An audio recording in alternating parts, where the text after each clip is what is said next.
విఘ్నేశాయ నమః, శ్రీరామాయ నమః, శ్రీ హనుమతే నమః. భక్తి ప్రేక్షకులకు స్వాగతం. మనము కార్యసిద్ధిలో ఉన్నాం. కార్యసిద్ధిలో అష్టైశ్వర్యాలు పొందాలి అంటే ఆ లక్ష్మీదేవి యొక్క అనుగ్రహంతో అష్టవిధములైనటువంటి సంపదలు అంటే ధనము, ధాన్యము, అధికారము, పరివారము, కీర్తి, వాహనము, బంధువులు, పుత్రులు, ఇలా అష్టవిధములైనటువంటి ప్రయోజనాల్ని పొందాలి అంటే అష్టవిధములైనటువంటి గంధాలతో, పరిమళాలతో పూజ చేయమని చెప్పి శాస్త్రం చెబుతోంది. అంటే కర్పూరము, కస్తూరి, పునుగు, జవ్వాజి, అత్తరు, పన్నీరు, శ్రీగంధము, అగరు, ఈ 8 విధములైనటువంటి పరిమళ ద్రవ్యాలతో లక్ష్మీదేవిని కనుక సేవించేటట్లయితే అష్టవిధములైనటువంటి ప్రయోజనాలు, ఐశ్వర్యాలు చేకూరుతాయి అని చెప్పి శాస్త్రం చెబుతోంది. కాబట్టి ఆ లక్ష్మీదేవిని సంతృప్తిగా ఆమెకి ఇష్టమైనటువంటి రీతిలో పూజ చేసి ఆమె యొక్క అనుగ్రహానికి పాత్రులం కావాలి. స్త్రీల విషయంలో సౌఖ్య సిద్ధి ఎలా ఏర్పడుతుంది అనే దాని గురించి మనకి ద్రౌపది సత్యభామ సంవాదం ద్వారా మనకు కొన్ని మంచి విషయాలు తెలుస్తాయి.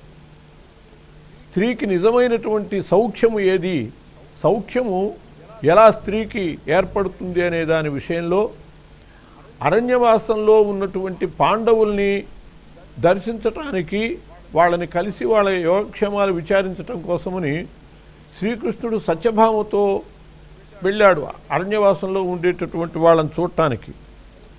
ఆ సందర్భంలో సత్యభామ ద్రౌపదిని అడిగింది, నీవు 5 భర్తలతో ఏ పొరపచ్చాలు లేకుండా ఆనందంగా ఉండగలుగుతున్నావు, ఎలా ఉండగలుగుతున్నావు అని అడిగితే, స్త్రీకి ఆనంద సిద్ధి ఎలా జరుగుతుంది, సౌఖ్య సిద్ధి ఎలా ఉంటుంది అనే దాని గురించి ద్రౌపది సత్యభామకి చెప్పింది. నిజంగా భర్త యొక్క సంతృప్తిని చవిచూసే రీతిగా, భర్త యొక్క ఆదరాన్ని చవిచూసే రీతిగా ఉండటం వల్లనే భార్యకి సౌఖ్యం ఉన్నది. అలా భర్తని సేవించి భర్తను తృప్తిపరచటంలోనే భార్య ఆనందం పొందగలుగుతుంది, సౌఖ్యం పొందగలుగుతుంది. స్త్రీకి సౌఖ్యము అనేది భర్త యొక్క సేవలో, భర్త యొక్క సౌఖ్యములోనే తన సౌఖ్యం ఉన్నది అని చెప్పి ద్రౌపది చెబుతుంది.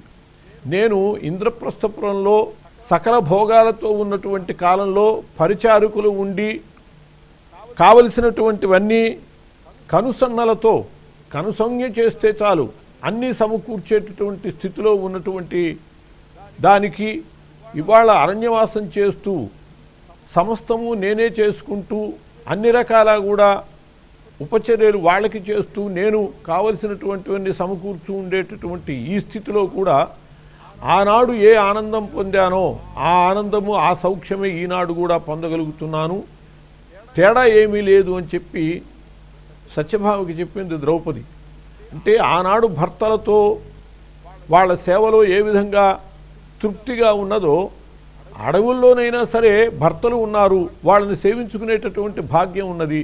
కాబట్టి ఆ రకంగా ఈనాడు కూడా అలాంటి సౌఖ్యము, తృప్తి పొందగలుగుతున్నాను అని చెప్పి ద్రౌపది చెప్పి, మందుల వల్ల, మాకుల వల్ల భర్తల్ని వశం చేసుకోవటం కాదు, అది సరైనటువంటి విధానము కాదు. వాళ్ళని సేవించటం ద్వారా, వాళ్ళకి కావలసినటువంటి ఇష్టమైనటువంటి రీతిగా మనం ప్రవర్తించటం ద్వారా మాత్రమే మనం భర్తల నుంచి సుఖాన్ని పొందుతాము, ఆత్మతృప్తిని కూడా మనం పొందుతాము అని చెప్పి ద్రౌపది సత్యభామకి చెప్పింది. కాబట్టి స్త్రీలు సౌఖ్యాన్ని కోరుకుంటే, సౌఖ్య సిద్ధి కావాలి అంటే భర్తను ప్రేమతో చూడటం, ధర్మ నిర్వహణలో భర్త యొక్క అనుయాయిగా ఉండి భర్త యొక్క అనురాగానికి పాత్రులు కావటం, అది ముఖ్యము. స్త్రీకి దానిలోనే సౌఖ్య సిద్ధి ఉన్నది అని చెప్పి ద్రౌపది సత్యభామకి వివరించింది. సత్యభామ యొక్క ఆలోచన వేరుగా ఉంటుంది. ఆమె స్వాధీనపతిక, ఎలాగైనా సరే భర్తని స్వాధీనం చేసుకోవాలి, ఏ వ్రతం చేస్తే లొంగుతాడు, ఏ పూజలు చేస్తే లొంగుతాడు అనే కోణంలో ఆలోచిస్తుంది. పతివ్రత అయినటువంటి స్త్రీ భర్తృ సేవ ద్వారా ఆయన ఆనందానికి కారకురాలి, తను సౌఖ్య సిద్ధి పొందాలి అని చెప్పి ద్రౌపది సత్యభామకి వివరించింది. స్వస్తి.